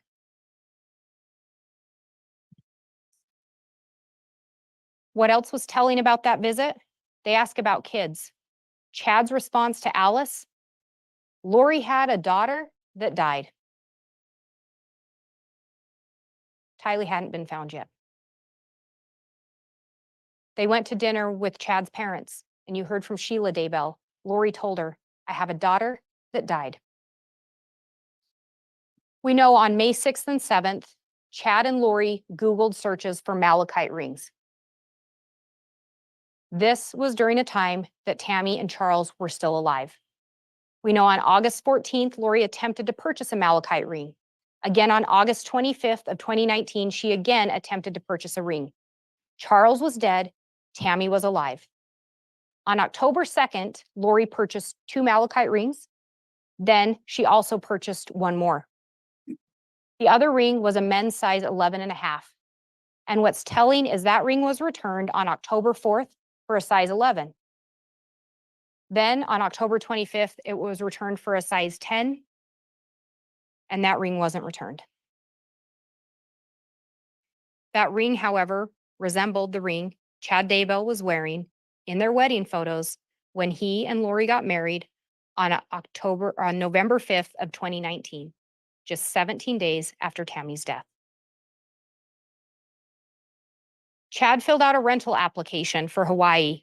What did he put in there? Clean couple with no pets or children. No pets, no children.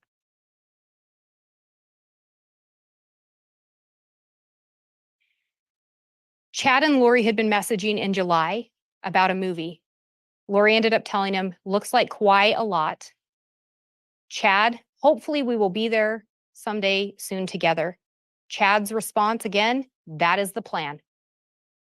That is the plan. What is the plan? To be in Hawaii together, to be in Hawaii unencumbered by earthly obstacles, unencumbered by earthly relatives. Chad and Lori got married on the beach in Kauai on November 5th of 2019. Charles was dead. Tammy was dead. Tylee and JJ hadn't been found. No children, no earthly obstacles, married together on the beach.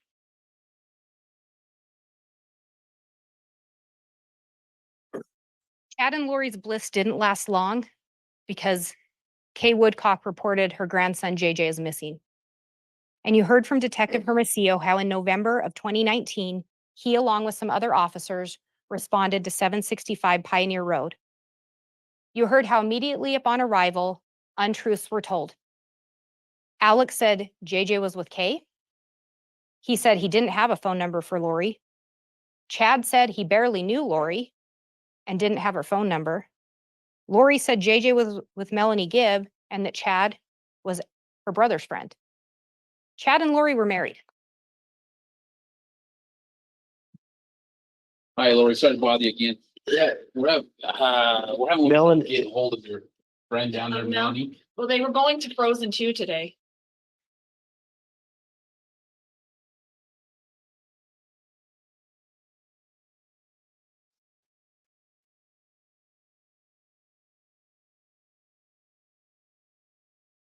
Listen, Detective Stubbs. Hello. Meet you. So, we're Oh, here, it's just a big mess. I just talked to the guy on the. and what did he ask you? He was just saying that he wanted to do a well check on JJ. So JJ would be where? He's in Arizona. Who's he with in Arizona? He's with one of my friends in Arizona. Oh. Hi. Oh, you got a notepad? No, let me get one. No. Come here. You mind if he comes in? Oh, So, sorry. who's the friend he's with? My friend Melanie. Her son has autism.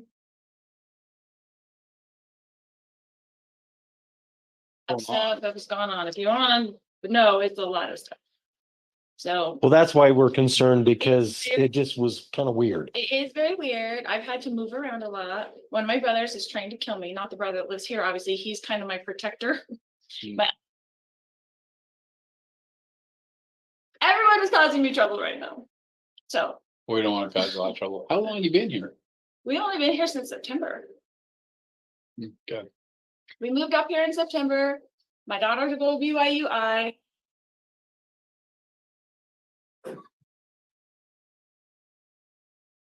We had two detectives over here trying to, Looking for you a Oh, little while ago. because I was at the store. and they ran into well, probably one of your brothers in My the back brother here. and his friend, probably. Oh, We've who's been that? moving. Chad. Chad from around here? Mhm. What's his last name? Yeah, okay.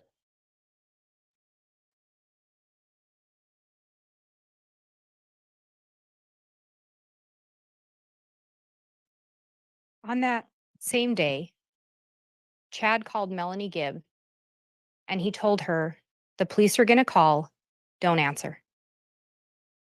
Melanie talked about how Chad sounded scared. She asked Chad, JJ's not with Kay?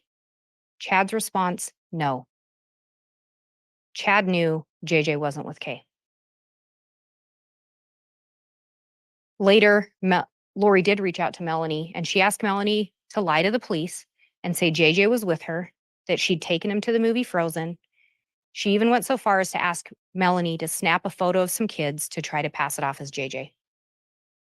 You heard from Melanie Gibb. She trusted Chad. She trusted Lori. They had told her law enforcement was dark. She initially told police JJ had been with her. Pretty quickly after, she corrected her statement with law enforcement and told them she never had JJ. He'd never been with her. She didn't know where he was.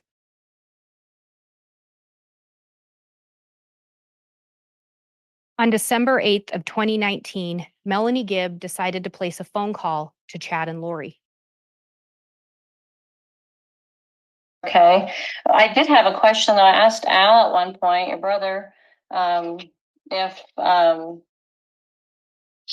wanted to know, like where he was, and he said I did not want to know, and that he could not be found. So what does that mean? I don't know why he would say that, but it's the same story. Like Yeah. I don't even want Al to know. I don't want anybody to know so that nobody has to be worried about it. I mean, nobody has to be questioned about it, so he can be safe. Chad knew JJ wasn't with Kay. Alex said Melanie didn't want to know where he was. Is JJ safe? He is safe and happy. Okay, well, Remember how JJ was found? He was found discarded in Chad Daybell's backyard. Lori said he's safe and he's happy. Chad Daybell is standing there with Lori when she makes those statements. No chime in from Chad. But Chad knew Kay didn't have him.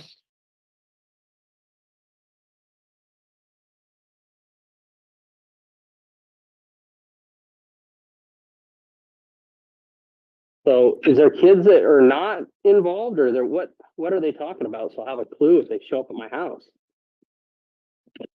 If they show up, you can just give them the attorney's name and say, we're not talking to you without an attorney. Okay. Because No. Well, it's my sister-in-law. It's just a bunch of people that are starting trouble for no reason. It's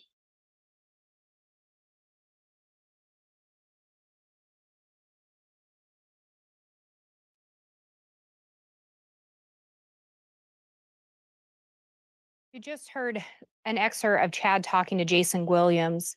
But before that, on that December 8th call with Melanie Gibb, Chad ends up chiming in, and he's trying to explain the Tammy situation. People are out to get us. People are making stuff up, such as my sister-in-law. Tammy died naturally. Tammy died in her sleep. Tammy was having health issues. Her heart was about to give out. My kids will testify to that.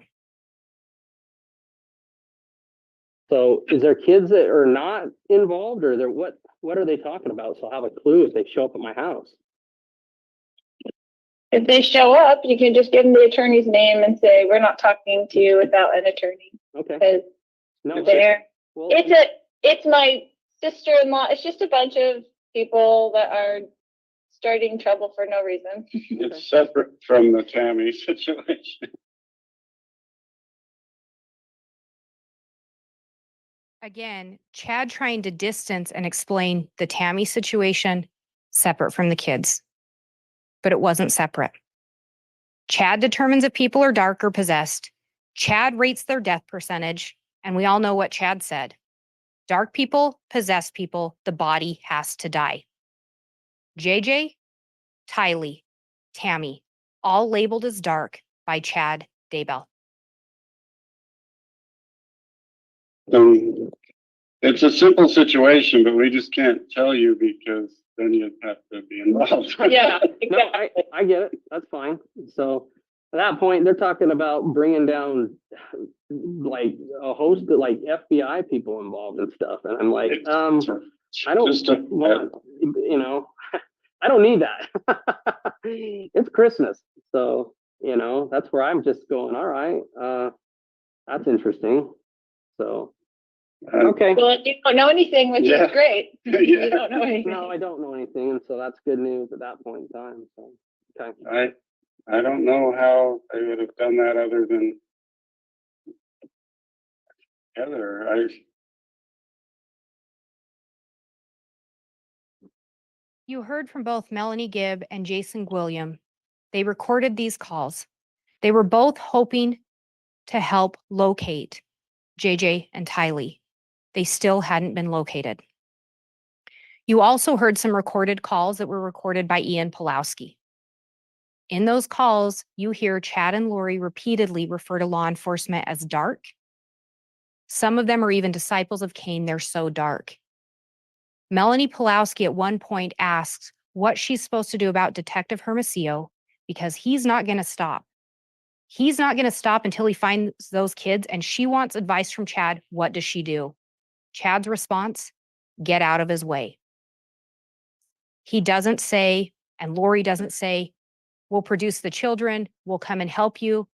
Chad actually tells her, well, they are going to continue to bug you because you're the only one they can locate right now. She's the only one they knew where she was.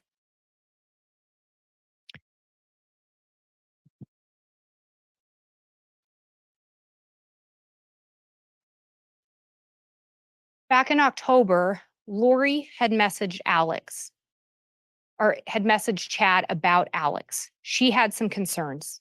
She ends up telling Chad he would be the one they use to get us both. Who is they? Law enforcement. You heard Melanie Gibbs' statement in that recording. Alex said, I don't want to know where JJ is. You know who labels people dark. You know what has to happen to the body. And Alex believed Chad 100%.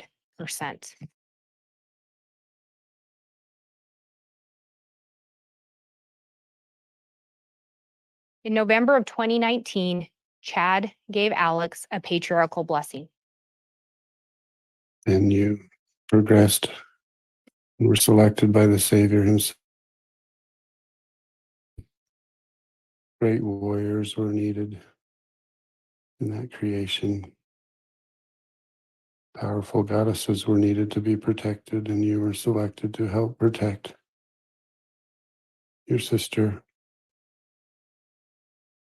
And you helped her in numerous probations as a defender. You have a special bond even from the premortal world. You connected there. And as she grew in power, you were right there beside her. Oh, Alex was Lori's protector. I am Chad Daybell. It is November 24th, 2019, a Sunday afternoon, 5:15 p.m. We are going to give Alex Lamar Cox a patriarchal blessing. Alexander Lamar.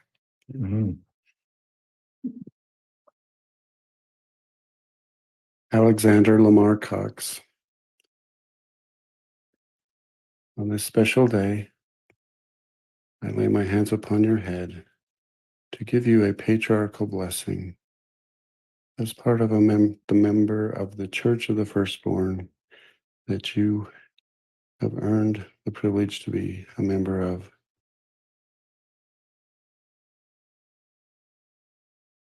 Alex is a member of the Church of the Firstborn. You heard testimony about Lori and Chad's mission. Their mission, part of it, to gather the 144,000. Chad was a self-appointed leader or gatherer and the leader of the Church of the Firstborn. You have already assisted us in ways that can never be repaid. But you will continue to do so as you move forward in this. Alex had already done things for them that could never be repaid. I just want you to know that at this time the Savior is saying unto me, well done. Thy soul is cleansed. All is well. And now you'll begin into your terrestrial phase of this existence, that you'll be a powerful servant. I bless you with that knowledge that you will now move forward as a true warrior in ways that can be demonstrated through not only physical action, but through spiritual power that is coming to you and that will be bestowed upon you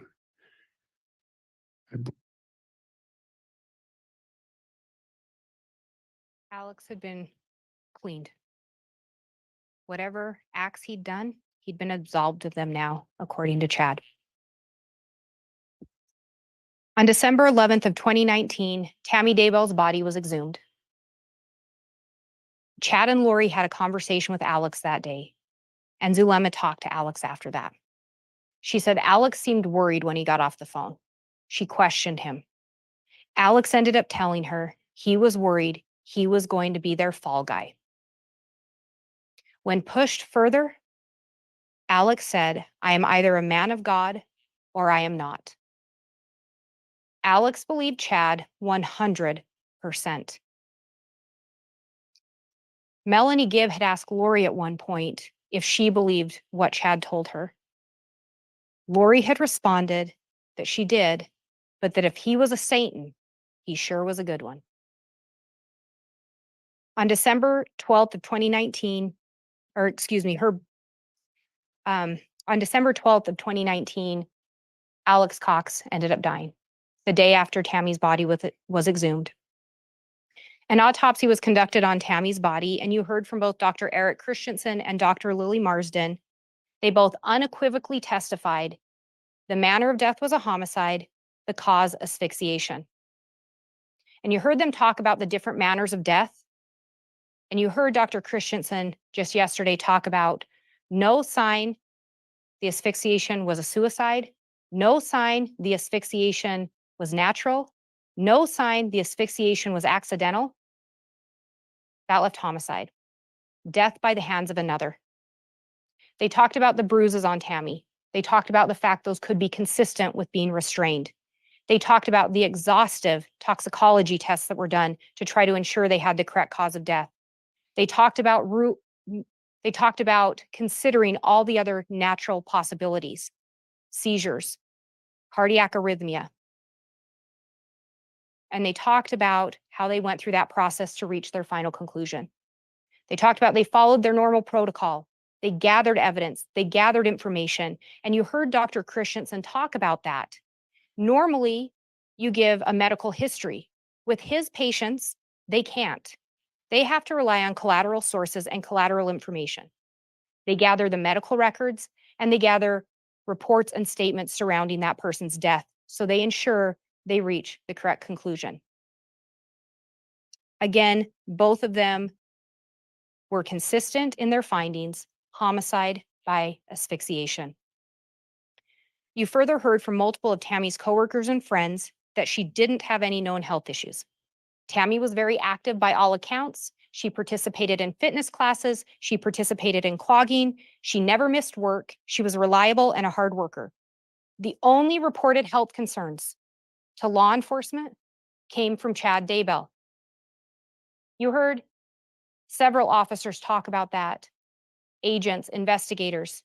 Chad's kids didn't want to talk to law enforcement. They didn't want to provide information. The information came from Chad.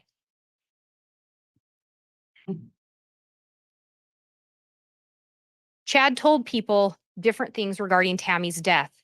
Heather Daybell, Jason William, the coroner. Tammy was sick, coughing, found her at 6 a.m. dead.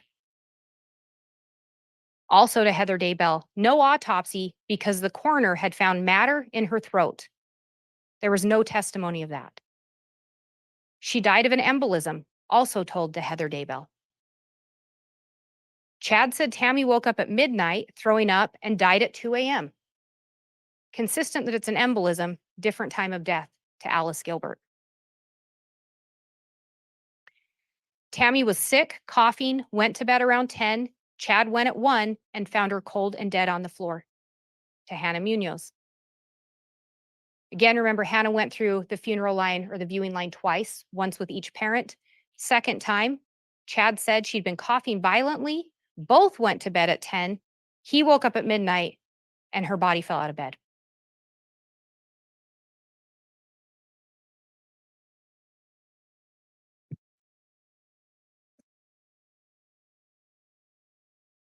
While Tammy's autopsy was being conducted, while the kids were still missing, while Alex passed away, Chad and Lori remained in Hawaii, on the island of Kauai, living out the plan as set forth by Chad Daybell. They had money, power, sex, and no obstacles, and specifically no earthly relatives, no encumbrances. However, they left a wake of destruction and tears for those that had trusted them. Chad and Lori consistently told those around them it was all a misunderstanding. To Jason Williams, it's a simple situation. The kids were safe and it would all be cleared up in time. However, neither Chad or Lori ever came forward to provide any information on the whereabouts of the kids.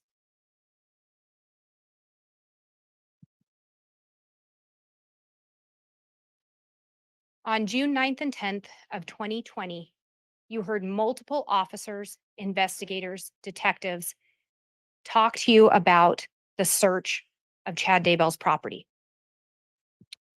Agent Daniels described in detail how the search was conducted, and you heard multiple officers talk about the scene, the smell, the process, and the callousness of the way the children were discarded.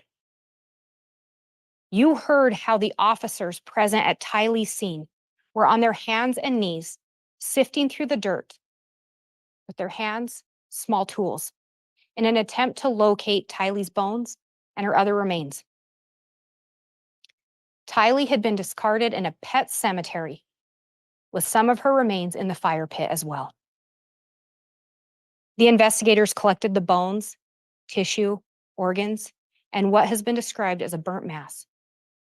That's what was left behind of this young lady.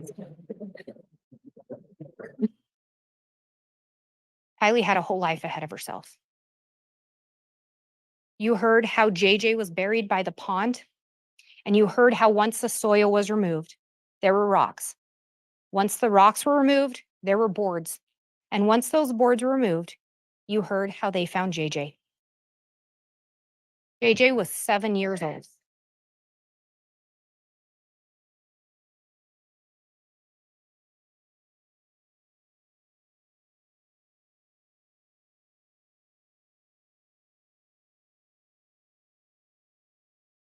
We'd heard multiple testimony, multiple talk of Lori asking Chad about a plan, of Lori asking Chad for confirmation of the plan.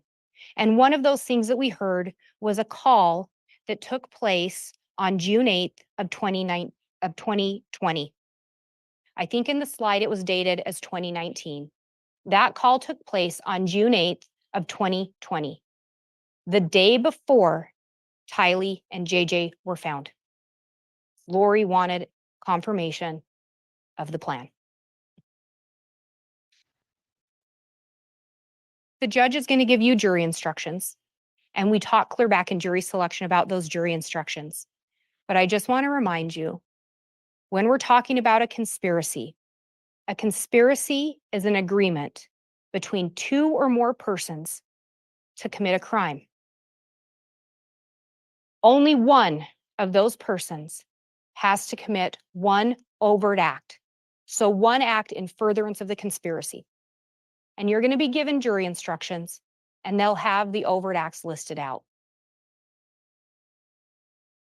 And looking at the overt acts, endorse and espoused religious belief for the purpose of encouraging and or justifying murder. You heard testimony from multiple witnesses, Lieutenant Hermosillo, Melanie Gibb, Zulema Pastenis, Ian Pulowski, David Warwick, Allison Todd Gilbert. There were Temple records, iCloud records, Verizon records. You heard from Detective Considus and forensic accountant Mike Douglas, as well as Mark Sari with the Social Security Administration, that Lori changed Tylee's money to go to her on August 16th of 2019. You heard that Lori, Tylee, JJ, and Alex moved from Chandler to Rexburg. You heard about that through multiple investigators, multiple witnesses. You heard how Chad Daybell Googled south-southwest wind and visited a website. Detective Stubbs talked about that. Analyst Heidemann talked about that.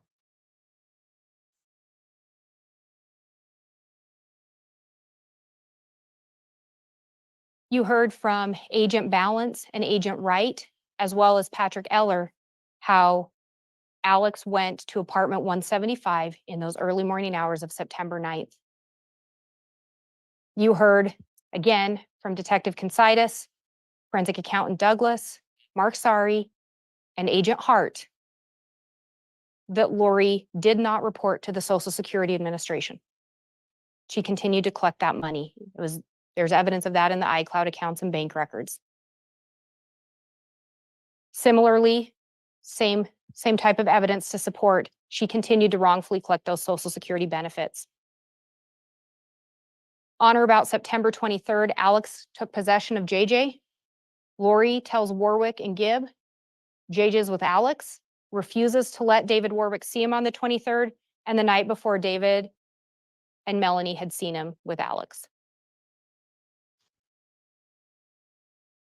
We heard multiple clips from that November 26th interview with Lori Vallow, where she provided false information.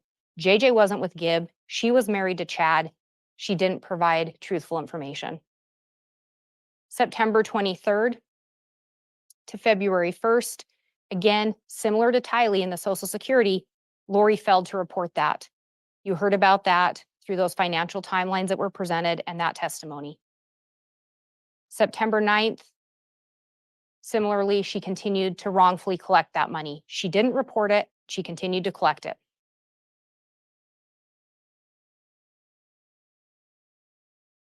Again, that Chad and Lori espoused religious beliefs in an attempt to justify their actions. You heard multiple witnesses talk about that. On September 1st, again, we've already talked about that. Multiple witnesses, multiple evidence showing they moved to Idaho. And again, remember, those text messages designating Tylee, JJ, and Tammy as dark happened before that move. Text messages with Chad and Lori regarding death percentages, we just discussed those today. You heard about them through Agent Hart, through those iCloud records. Chad Daybell obtained a burner phone. We heard about him obtaining multiple phones, multiple phone numbers. We talked about Alex Cox obtaining a burner phone on October 9th. Text messages between Chad, Lori, and Lori about Tammy being possessed. Again, we talked about those today. They came in through Investigator Edwards and Agent Hart. September 8th, Chad signed that application to increase Tammy's life insurance. His signature's on that policy. Emma Daybell talked to you about that. Alex Cox attempted to shoot Tammy on October 9th. Talked about that. You heard from multiple witnesses about the firearm, about what was reported. Deputy Cannon, Detective Kaikamanu, Investigator Edwards, Agent Wright, Agent Balance. Alex Cox conducted multiple internet searches. So we talked about that, the Homer J. Maximus account, the searches about how to shoot the AR in the cold, and different things regarding a Grendel 6.5, as well as shooting through a Dodge Dakota. Alex being at the gun ranges. We talked about that again today. Detective Kaikamanu, Investigator Edwards, Agent Wright, all talked to you about that. Alex traveling to Sportsman's Warehouse on October 9th.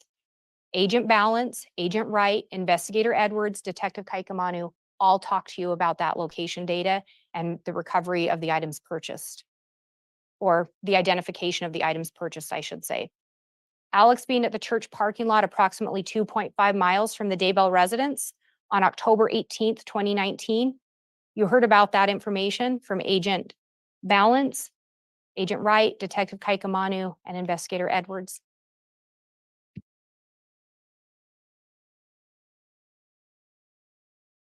One other instruction that's going to be talked about and the court already has is principle to commit first-degree murder.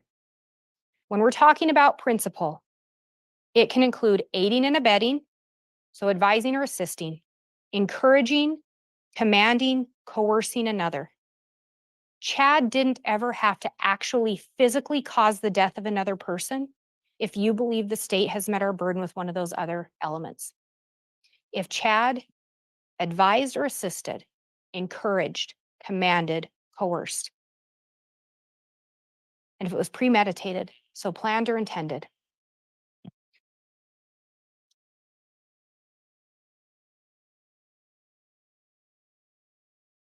Tammy Daybell was a 49-year-old mother of 5, a new grandmother. Chad labeled her as dark or possessed. Her death percentage was low. We know what happens to the body. Tammy had to die. Tylee Ryan, a 16-year-old young lady with her life ahead of her. Labeled as dark or possessed by Chad Daybell, death percentage low. We know what has to happen. Tylee has to die.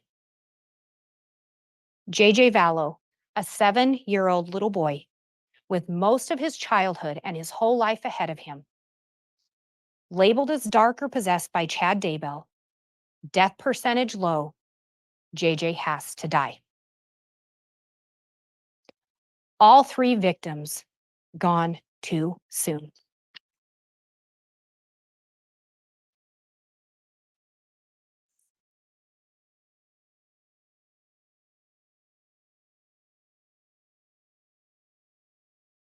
All right, thank you, Ms. Blake. That will conclude the state's closing. At this time, we are going to take a lunch recess. We will go ahead and resume with the defense closing starting at 2 o'clock. Is that all right, Mr. Pryor? Yes, Your Honor, that should be fine. I think that'll be fine. Thank you. Okay, thanks, everyone. We'll be in recess till then. All right.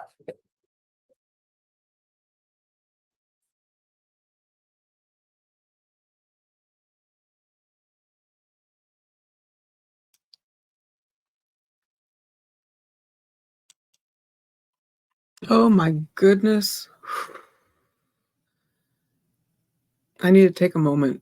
Let's take a moment, just a moment.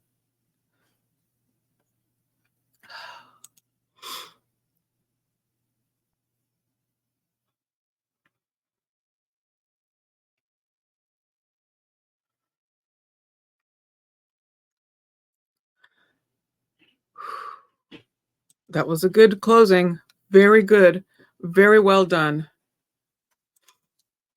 I'd let you know if I didn't think she did a good job. Her way of speaking during this entire trial has been, the inflection has been pointing the jury to what it is she wants them to see. And I've heard it the entire time. And she did it right down to the very last 3 words. And I'm sorry I get teary-eyed over the subject of JJ. I always will in these cases where the subject that people don't like me to mention, but that subject, autism, comes up. And especially cases like this where that child was being, I have a feeling some bad stuff was happening. I think that there was stuff towards the end, and I don't want to think about it, but I think that he was punished for being a way he couldn't help. And I hate to think of that and say that, but this case always brings that out in me every time we get to JJ. And one of the things that I noticed during this trial was the way JJ and Tylee were separated across the property. I think that I think that there was something with the way Lori felt between Tylee and JJ and their closeness. And I wouldn't be surprised if it was a conversation she had with Chad and or Alex. And the reason that they were split and moved away from each other and buried in separate places was because that was their way of saying something about the closeness that they had with each other. That's just my feeling. Maybe I'm just being too dramatic, but seeing the pictures of I had to take the light off I had to bring the lights down a little bit. Seeing the closeness between them in the pictures and how she was with him. And I kind of think that I just feel that it could be totally my emotions going into it, like I said, but I do. I did hear other people, and I think it was Melanie Gibb and others did say that Lori did treat him nice, kindly and stuff. But I have a feeling that he was forced on her. It wasn't her child. And because of that, and I'll say it as an adopted child myself, that I have a feeling that the closeness, there was no mother-son bond with him, especially with a child on the spectrum where there is already a problem bonding in and of itself. And I feel like she probably never formed that with him. And that's why she was able to throw him away, in my opinion, mentally, physically, and all the things. And that is why when Lindsay Blake said he was thrown away like garbage, that hit me like a ton of bricks. And it's a hard subject. It's an emotional one. I said during this entire trial, this subject. So moving on from there, I knew it was going to get me. I have a feeling that defense is going to be, it's not going to be, it'll be interesting to see who he points at. You know, it's going to be interesting to see who Pryor points the finger at. Is he going to lay this all on Alex and Lori? Alex alone? Try to say, you know, Emma did this and that and whatever, you know, like try to pass the buck type of thing. We'll have to see. I'm looking forward to seeing what happens and where he tries to take it. I actually do enjoy defense, I like seeing where they try to go, like where they try to place the doubt for the jury to see. We'll see.